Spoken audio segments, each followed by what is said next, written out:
Welcome to One Quick Thought. We've been talking about vulnerability on One Quick Thought. Want to keep that up one more time. What are we going to talk about today? Well, in previous episode, we talked about why are we afraid of vulnerability. Today, we're going to talk about something else. How to love vulnerability. How to love it. Now, I'm not going to tell you that I got it down. There are moments when I don't want to be vulnerable. I'm really afraid. So it's not like we're searching for perfection here. But I can tell you this, our relationship with God and our relationship with other people will change radically when we're able to be more vulnerable. What does it come down to, though? Well, let me explain it this way. There's two paths that we can take with regard to vulnerability. We can have a closed heart, or we can have an open heart. A closed heart, that's pride. We fear vulnerability. What we are afraid of is admitting our insecurities, admitting our weaknesses, talking about the things we can't figure out, sharing with people our thoughts, our motives, and how our thoughts and motives affect our emotions and our decisions and our choices. And oftentimes, pride that fears vulnerability will get angry anytime it has to be vulnerable. We'll walk around feeling embarrassed. I don't know about you, but I can feel embarrassed about my appearance. I can feel embarrassed about my intelligence. I can feel embarrassed about my background, whether I went to the right school, the wrong school, studied the right subject, the wrong subject. All these kinds of things can make me afraid of vulnerability and close off my heart. And I know I can see it in my relationships when I'm being prideful. I don't want to share certain things. I literally think in my head, I don't want to tell this person that. And oftentimes I give myself the excuse of saying, I don't want to tell this person that because I don't trust them. But really, it's not a trust issue for me. It's a pride issue. Maybe you can relate to that. Closing off my heart. There's another option. Open hearts. Open hearts, what they have as a quality is humility. And guess what? Humility loves vulnerability. Humility is what I often say is the absence of insecurity. It isn't that you're not insecure about anything. It's that you're unwilling to allow insecurity to dominate or control your life. You're a little bit like that Billy Joel song, I Love You Just the Way You Are. It's an old one for some of you youngsters out there, but it's worth listening to. God loves us just the way we are. It doesn't mean he doesn't want us to grow and get better. He does. But he loves us first. He's interested in us second, and he has a plan for our life third. So God looks at us and says, I can take you just the way you are, be vulnerable with me, share everything you dream about, hope for, worry about, doubt, and let me help you get where you want to go. All of us have in our hearts these deep, deep dreams, but unfortunately, oftentimes our pride is the defense mechanism that won't let them come out because we feel like we'll be embarrassed or humiliated. That's a closed heart. We don't want a closed heart. We want an open heart. Think of an open heart as the Golden State Warriors offense. When you watch Golden State Warriors play basketball, it is a joy to watch because they share the basketball with their teammates. They play with joy. No one plays with greater joy than Steph Curry except the old-timer Magic Johnson, maybe. And that's being an open heart. But a closed heart, go back to the old basketball, the old days, the 90s and the 80s, ISO basketball. I love Charles Barkley, but Charles would just back the guy down, back him down, back him down. And it kind of closes the game up instead of opening it up. We want to open up, not close up. You understand what I'm saying? I know you do. I understand too that we see this a lot in our own personal relationships before we even see it in our relationship with God. So what are we going to do right there?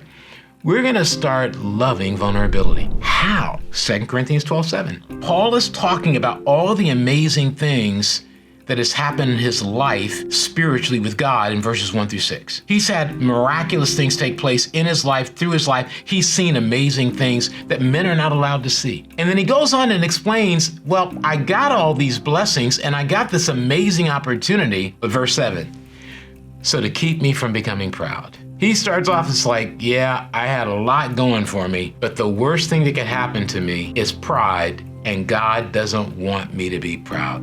Have you ever thought about that? For most of my life, I thought pride was the best thing that could happen to me.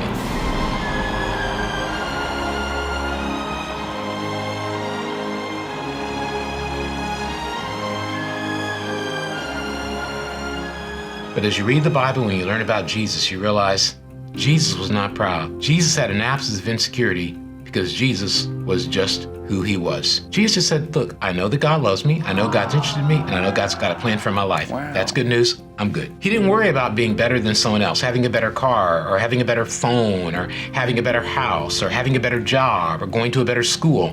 He was just very content where he was. That's humility. Humility, in a sense, is the impenetrable confidence of someone who's not worried about what everybody thinks. So to keep me from becoming proud, I was given a thorn in my flesh, a messenger for Satan to torment me and keep me from becoming proud. 3 different times I begged the Lord to take it away. Each time he said, my grace is all you need. My power works best in weakness. So now I'm glad to boast about my weaknesses so that the power of Christ can work through me. You know, Paul calls this thorn in his flesh a messenger from Satan. We can look at that a million different ways.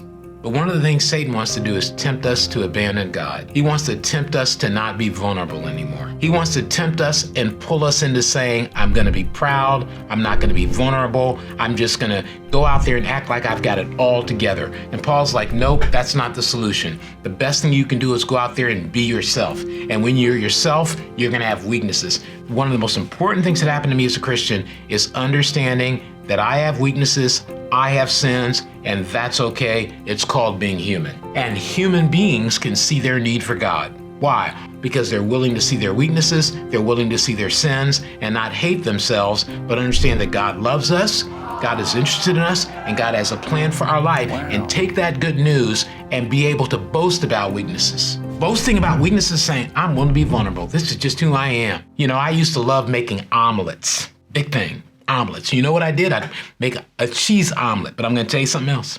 You know what I would add to my cheese omelet? Wait for it. Raisins. I know. You go, raisins. Yes, for some reason, when I was in my early 20s, 21, 22, 23, I loved to put raisins in my omelets. That's right. You say, that is terrible. You are weird. You are strange. This is the worst.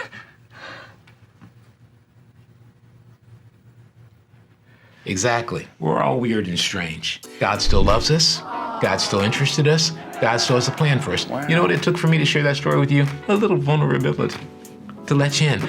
That's what grabbing a hold of humility, the humility that comes from the security that know that God loves us, God has a plan for us, Wow. and that God is interested in our life. You know, Richard E. Simmons III wrote a book called The Power of a Humble Life. And he really talks about what I believe is how you overcome pride and how pride gets in the way of us living humbly and being able to access an intimate and personal relationship with God just the way we are. He starts out in this section of the book with the question, what will people think about me? One of my big conclusions in life is I was so consumed and still can be so consumed with people think about me that I don't have the capacity to boast in my weaknesses or be vulnerable. And remember, when you boast in your weaknesses, if we look back at 2 Corinthians 12, 7 through 9, verse 9, God's power works best in weakness. That means the weaker we are, the more powerful God is. How about that? The weaker you are, the weaker I am, the more powerful God is. Why is that?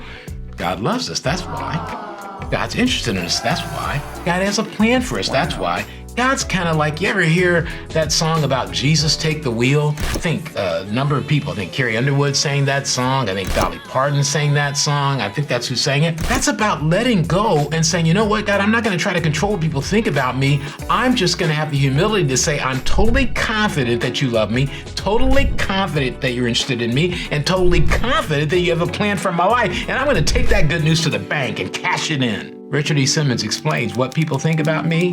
This question operates in our lives in some form or fashion and can impact us emotionally, psychologically, and even spiritually. I am sure you recognize this to be true of your life, but what is this really all about? There's a simple answer: the pride of life. In order to be vulnerable, we have to be humble. We have to let go of being concerned about what people think about us and focus on what God thinks about us.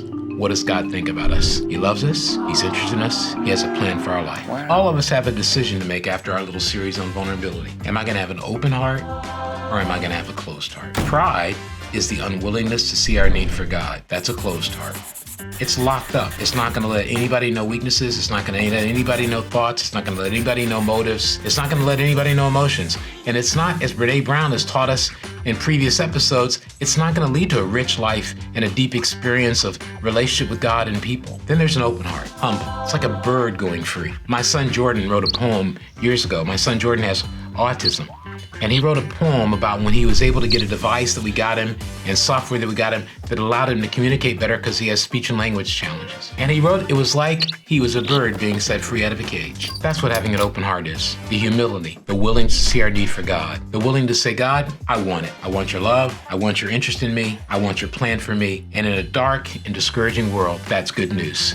Thanks for listening. This has been One Quick Thought.